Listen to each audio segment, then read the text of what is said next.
Hi, I'm Sarah Fox from the Bookish Fox. I'm here today with Sarah Cannon. She writes contemporary and paranormal fiction with both teen and college age characters. Her novels often stem from her own experiences growing up in a small town of Hawkins, Georgia, where she learned that being popular always comes at a price and relationships are rarely as simple as they seem. Sarah recently celebrated 7 years in indie publishing and has sold over 500,000 copies of her books.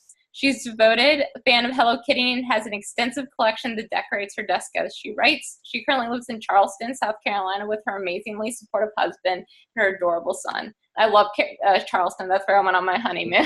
Yay, we just moved here in August, so we're getting used to it, but we love it. That's the dream. So tell me, where did you get the idea from your series? What kicked this whole journey off for you?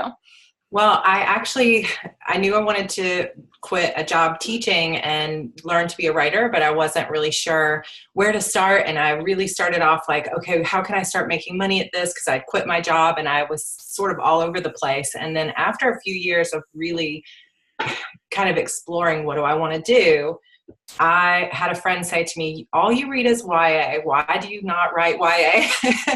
And it was like this light bulb moment, because I think I was so scared of not being a success that I was chasing after what's everybody else doing in my circle. Oh, she's writing for Harlequin. I'm going to try that. Oh, she's got this deal that she just signed with Penguin. I'm going to try for her agent and see what I can do. And I was not really following my own heart and what I wanted to do. I was just trying so hard to make a career of it that I wasn't thinking about what I loved. And when she said that to me, it was like, oh my gosh, why am I not writing YA? This is what I love more than anything. It's the thing I read more than anything besides mystery. So I thought, I'm going to write a YA mystery. And I was trying to think of ideas and was Netflix binging, avoiding my writing, and stumbled upon the Veronica Mars series. And I was like, oh my gosh, I love this sassy heroine who solves mysteries at her high school. And it was just so cool. And I thought, what if she was a witch, and that was really the spark for this whole series. And I thought, well, I'm just going to write a trilogy and I'm going to self-publish it, because I am tired of this game of trying to get an agent and get published. And it just wasn't for me. And I thought, I'm just going to do this myself, and it'll just be something fun. And who knows if I'll ever sell a copy. And I thought it would be a trilogy. And now I've just published book 9 in that series. So it's really been quite the journey from what I thought it was going to start out as. But I think that for me, it was a big lesson in, follow your heart and write what you really want to write, rather than trying to chase something you're not to make money or to, impress other people. So that was a huge lesson I learned right from the beginning. That's amazing. That's so true. So how did you get to where you are now? So you're at 500,000 copies. Was there a promotional tactic with that? How did you get there? Because I know so many people dream of it and don't think it's possible, but you're proof that you can achieve that dream.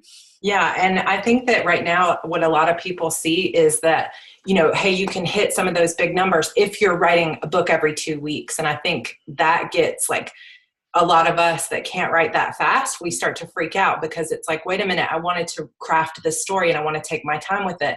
And so it seems well, you can only be a success if you're writing crazy fast and just throwing things out there. And some people are really good at that, but some people just aren't. And I am one of those people who's just not great at writing really fast. But I took that first idea, had the second book almost completely done before I published the first one. And that was kind of my first strategy, was I know I'm not going to make a lot of money or find a lot of visibility with just one book. And so I had this trilogy planned. I had all 3 books, not really plotted, but sort of in my head. And I wrote them back to back and stuck with that instead of switching different series. And that, I think, was a big thing that launched my career in the early days, was that I came out with books relatively quickly.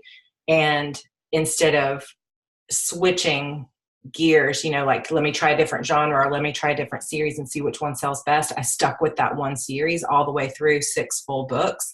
And I think that helped a lot. And then I kind of made the exact opposite thing happen, which was a big mistake and another learning experience, because I as soon as that sixth book was out, and I thought the series was kind of done for a while, and my fans knew there was more to tell, but it was sort of the end of a story arc, so I wanted to explore something new.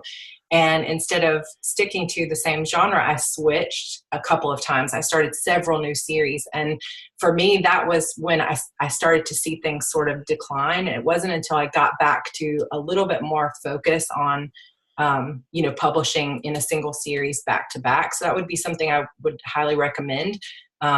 That instead of like trying lots of different genres, you find the one that you really want and you stick to it, something that you love enough to stay with for a long time. And if you can write in a series as an indie, that's a huge thing.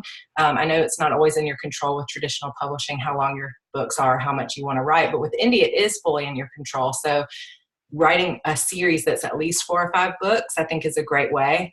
And then the other big marketing strategy for me was just setting the first book in that series. Once it was 6+ books, I set the first book free. And that like brought thousands, hundreds of thousands of new readers into my world. And so it's kind of works like a sales funnel, they trade their time for a free book. And if they enjoy it, then they buy the next one. And that has been probably the single most valuable strategy that I've used to bring those readers in. And then hopefully from that, it's just that they enjoy the books and the story. And that's the second part of it. That's amazing. And so what does your day look like then? So do you write all at once and then edit in the afternoon, or do you just do writing and then get to the editing? So what's your process like for that? So my process, I am a natural night owl, and if I could, I would be writing all night long. But since I had my son 5 years ago, that is pretty much impossible because I probably never sleep since kids are up so early. So I had to switch to being a morning person. And I even tried for a while to keep writing at night, even after he was in bed. And that didn't work for me because I was just so tired.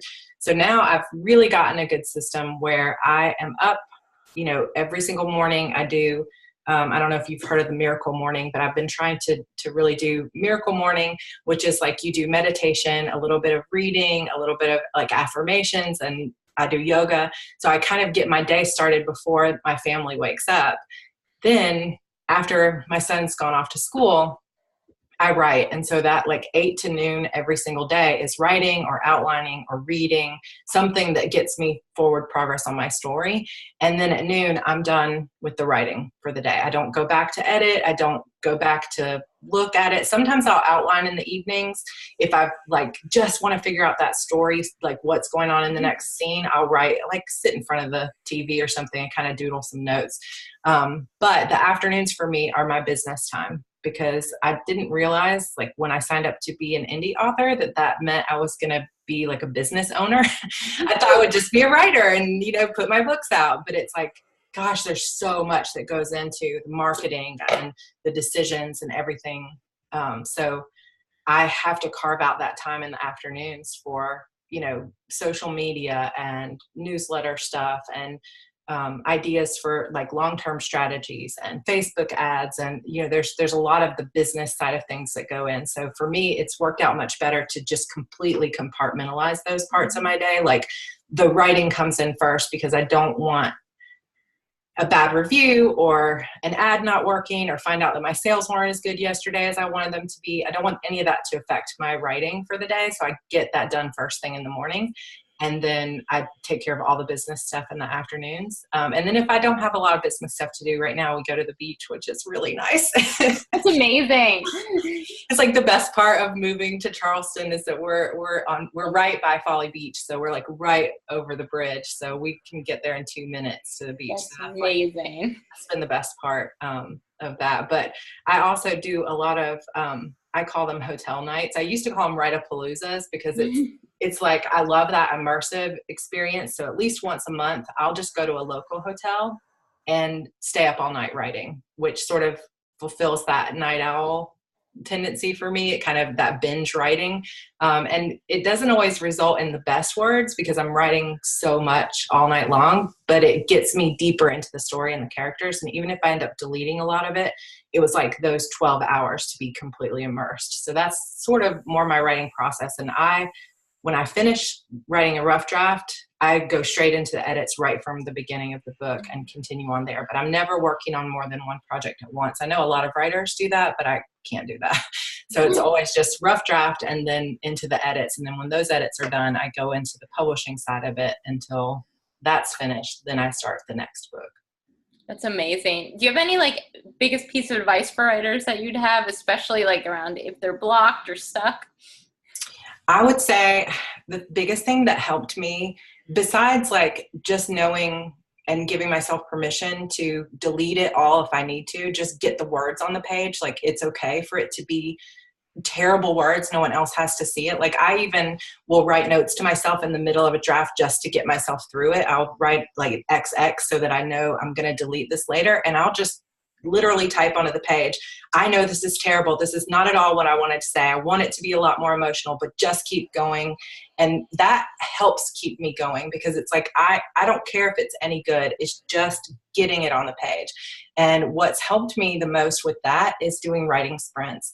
When someone told me about the Pomodoro technique, I was like, okay, what is this? And I downloaded an app, and it's basically just that you write for a designated period of time. You completely focus on writing. Then the timer goes off, you get a 5-minute break, you go back to writing. I like to do 25 minutes with 5-minute break. And then I think it's every fourth one you take like a 15-minute break. And I think it's a pretty common productivity tool, but it's like the single most thing that has helped me get through my writing blocks, because I start that timer and I tell myself, I've got 25 minutes. I don't care if I write a single word that's going in the final product of this book, but I'm going to focus for 25 minutes. And it just keeps me writing, like typing something. And eventually, after a couple of those, things start to come back together. You know, I start to hit that flow state. And sometimes those 25 minutes are nothing but me typing, this is terrible. I don't know where I'm going with this. I think Harper needs to be doing this. Why isn't she doing this? And so none of it's actual story. It's just me brainstorming kind of on the page. And sometimes it's negative, and sometimes I'm really mean to myself, but it's just getting it out. So I think the worst thing you can do when you're stuck is just letting yourself stay stuck and not sitting down, because I think we hit that point of resistance where it's like, I know I'm stuck, so the last thing I want to do is sit down and try to write something, because it's not gonna. Sorry about that. It's okay. I think the best thing to do is just to say, it's okay if it's not any good. I'm going to sit down for 25 minutes and I'm going to get something done. That's perfect. No, I agree. Like sometimes you just have to write, this is garbage, and then eventually something will come.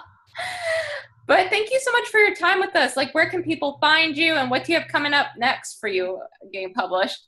So I just published book 9 of my Shadow Demon saga, which is called Beyond the Darkness. And I'm going to stay in my demons. I have several series ongoing, but I'm going to stay in my demons world for a little while. So Sacrifice Me is a spin-off series that started a few years back. And I'm going to be writing season 2 of that, which the next book should be out in March. And then I'll go back to write book 11. And people can find me online at sarracannon.com. And my name is spelled with 2 R's and no H. So it's SARRACANNON. And I'm also on Facebook, Twitter, Instagram. I love Instagram, so come find me there. And it's always just at Sarra Cannon pretty much everywhere. And I do have a Facebook group, Sarra Cannon's Coven, where I share free stories and, behind the scenes kind of things with teasers, cover art, and all that stuff comes out to that group before everywhere else. So you can just find me there. Okay, we'll have the links below. Thank you so much for your time. It was great talking with you. All right. Thank you so much for having me.